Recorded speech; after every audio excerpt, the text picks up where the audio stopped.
Touchdown Alabama magazine and 14 and counting editor Stephen M. Smith, reporting live outside the Mel Moore Athletic Facility. Head Coach Nick Saban's at the podium right now, getting ready for his press conference. Let's go live to the action. I thought we competed very well in the game and got off to a really fast start, which was important offensively. First couple drives, blocking a field goal, big momentum swings in the game. I think at this time of the year, though,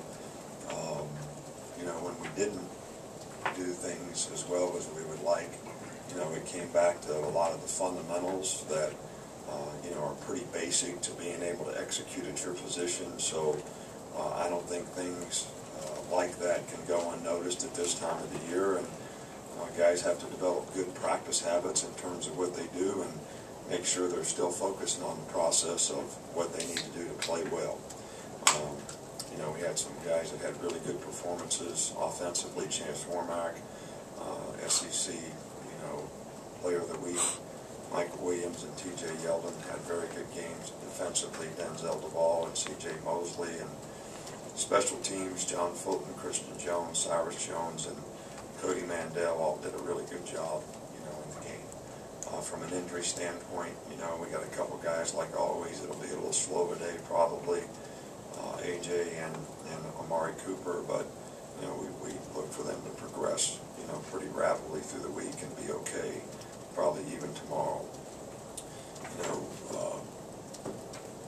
This is a great team that we're playing and a great program.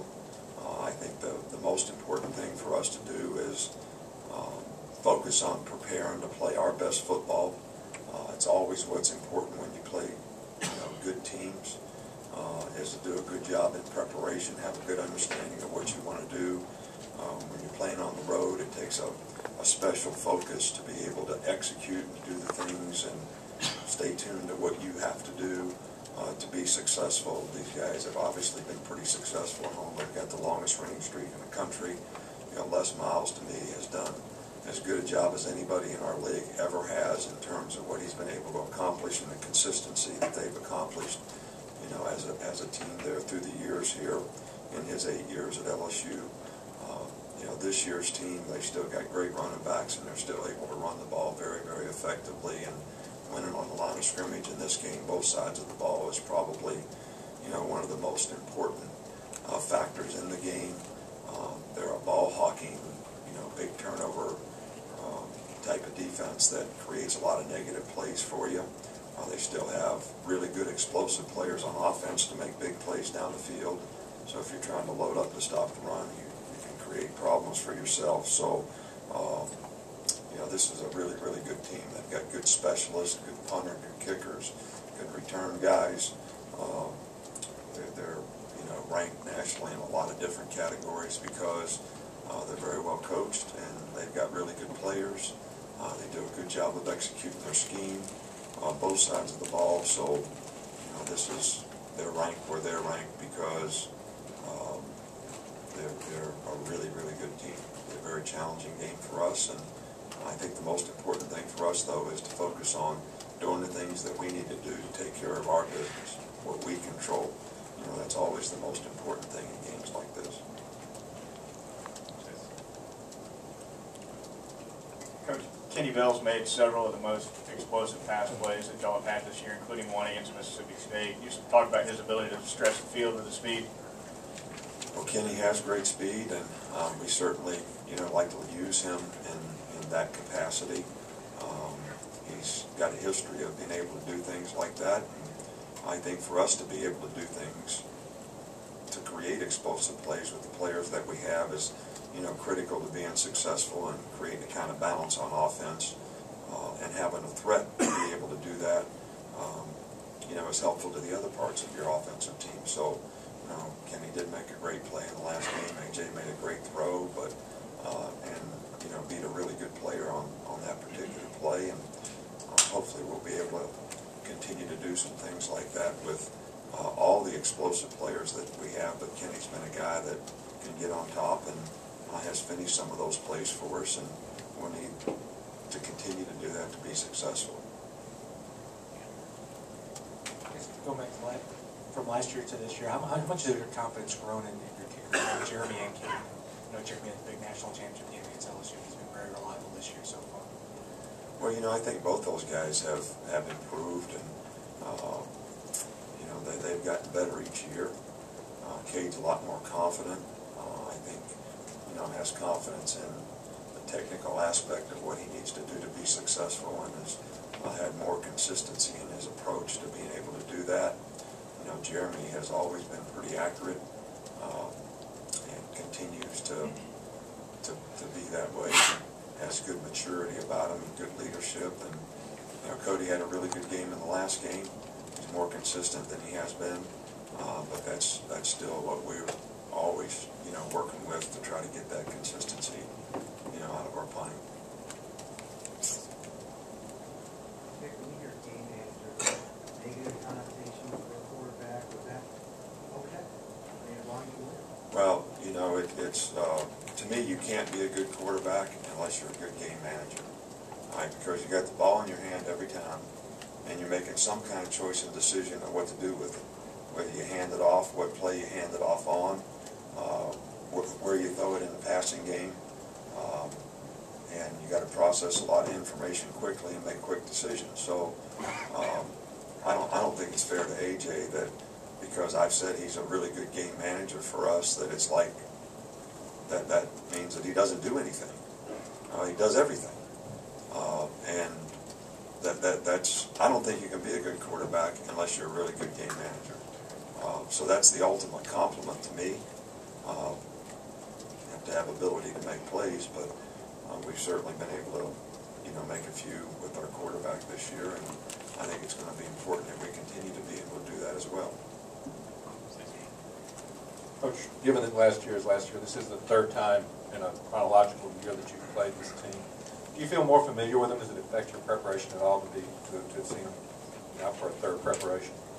Well, you know, I think every year is a different year. I think they have a little different team, a little different players, you know, the way they're sort of going about what they do, and they're very effective in what they do.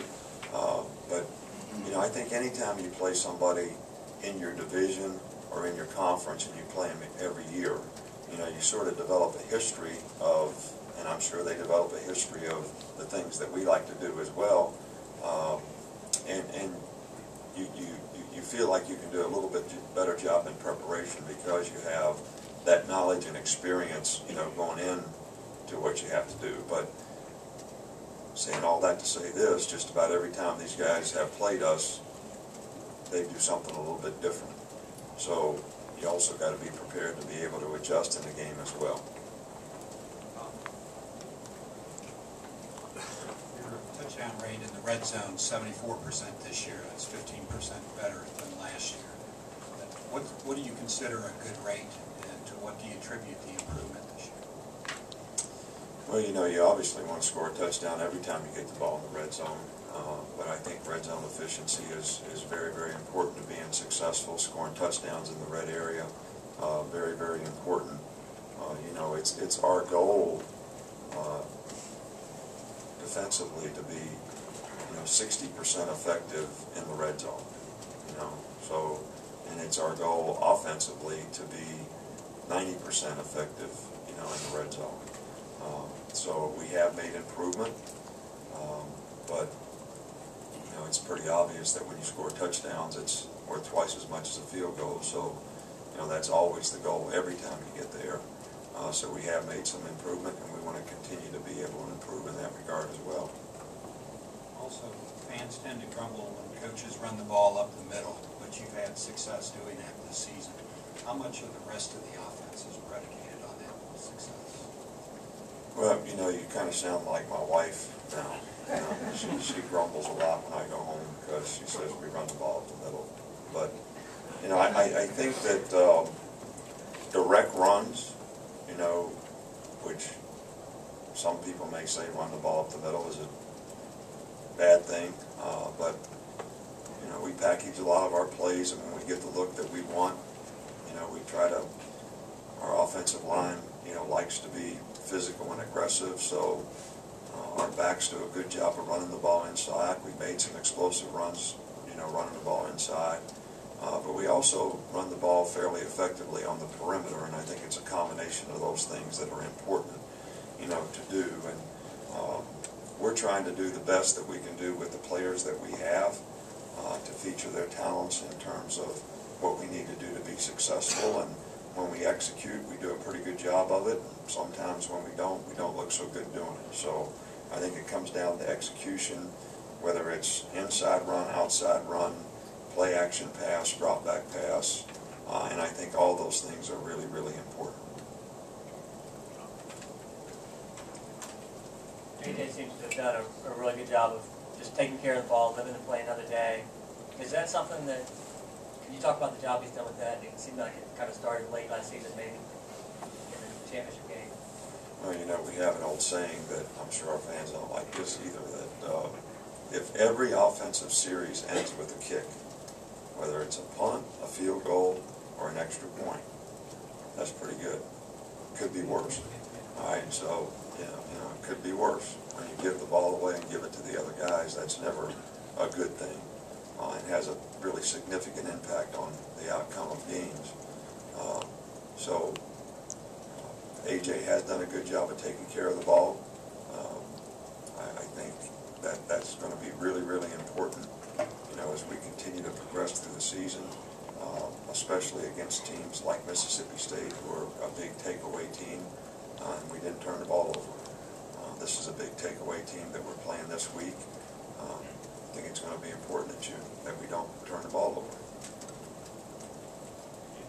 You mentioned LSU tends to show big things that you haven't seen on film. I imagine that's happened a lot this year. How good is your offensive line at, when they come off the field after that first series, communicating with staff what they're seeing so you guys can diagnose and adjust schemes?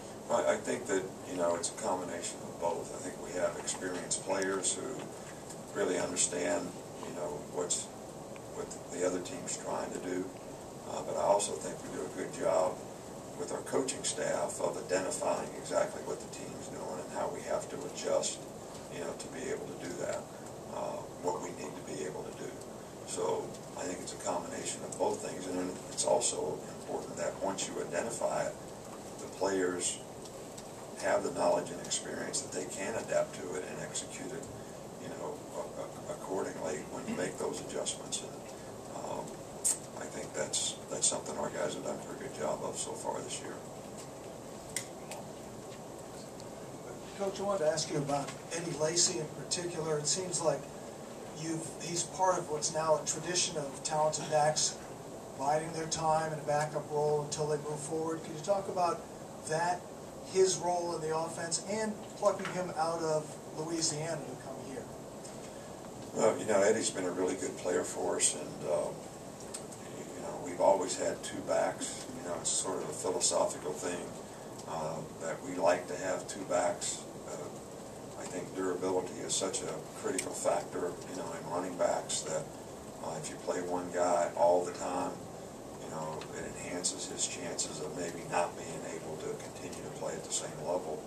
So it's always been our goal to play two guys, not always equally, but fairly equally, to where both guys have a better chance to sustain the season at a high level and are productive throughout.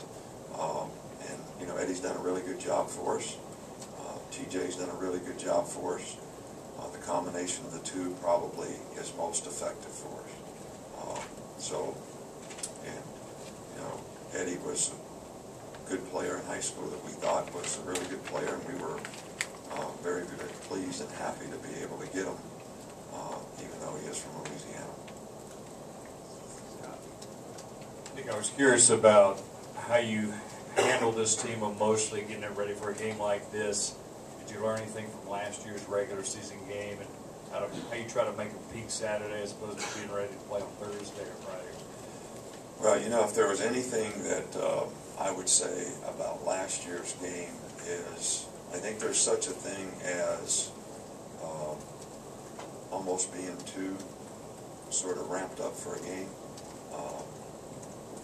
in terms of, everybody has a place and a recipe and a formula for how they play their best. And that's obviously the goal every week that you play. Now, when you're playing games like this, you know, everybody would say it's really critical that you play your best in a game like this. Well, but the formula and the recipe for what that is doesn't really change. And even though you'd like to change it and put a little more sugar in the cake to make it taste better, it usually makes it taste worse. So we have to stay with the formula for what helps our players be able to take care of business the best way that they can. Now that takes a lot of intensity, a lot of energy, a lot of emotion, but you can't go overboard to where the anxiety sort of creates a negative that affects their performance in an adverse way. So it's a balance, and I don't know that anybody's expert in exactly how to manage it.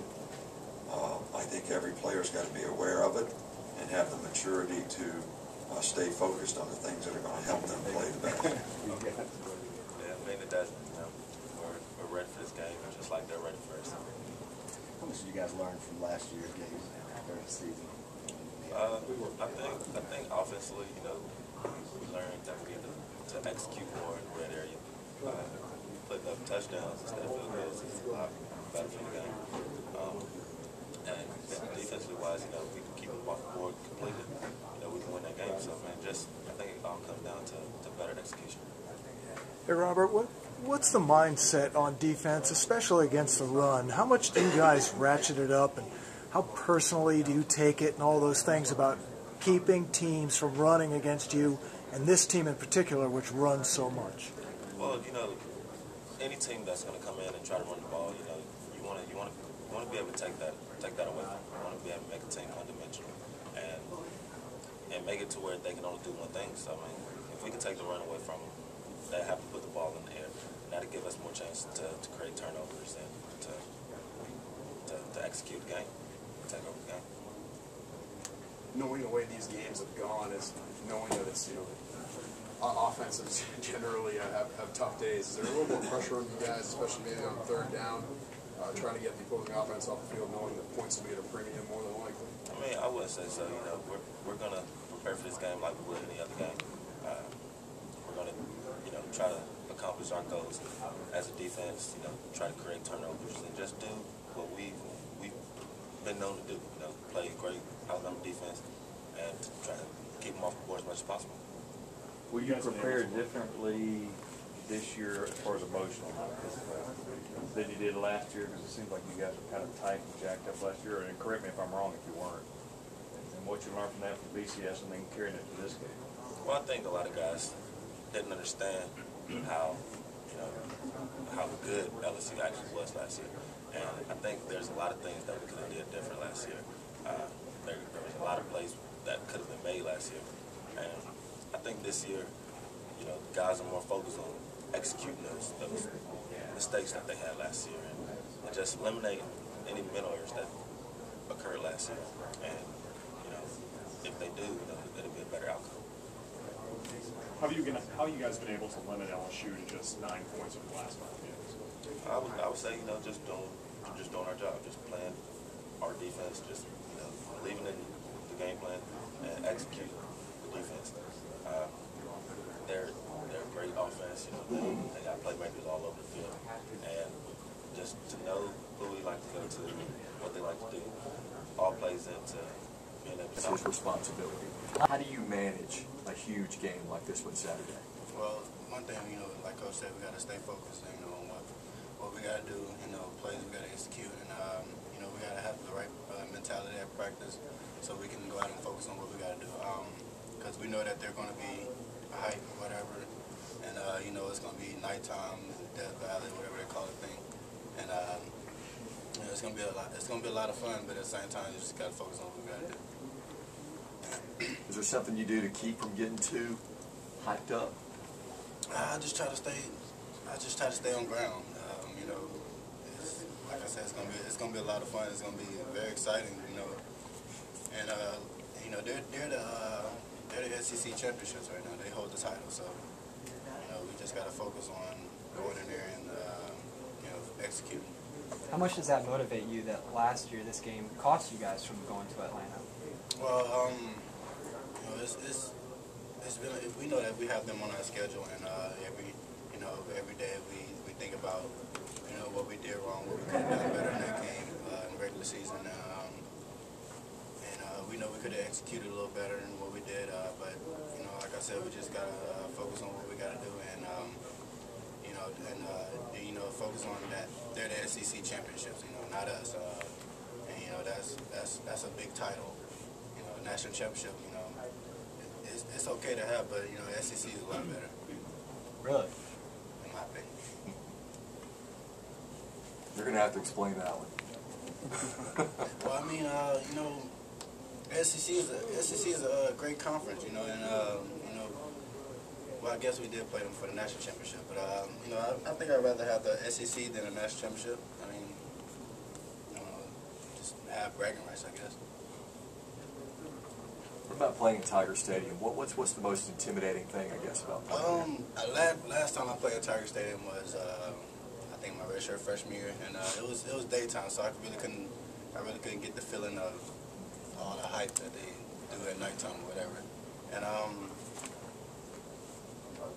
tell you the truth, I'm just looking forward to playing, I guess. If people talk about the fans when they talk about that place, what do you remember about the fans? Crazy. Just like any other place we go, all the fans are crazy. But I'm hearing all the hooting and hollering that they're going to be doing. I mean, of course you got Eddie Lacy and Kenny Bell, that's from Louisiana, and all they do is talk about all the noise that they make. They make a lot of noise and stuff like that. I'm just ready to go, listen to it. Just soak in all the fun, all the good atmosphere, I guess. Kevin, were you guys tight a little bit in the regular season game last year, and then of course you were obviously relaxed in the championship game, having a great one. Did you prepare differently, and were you tight, and how does that help you now? Well, I guess you could say we was just a little more focused in the national championship game. Like Coach said, we was too hyper. We was too anxious to get out there and play them. So this year we just gotta stay on ground.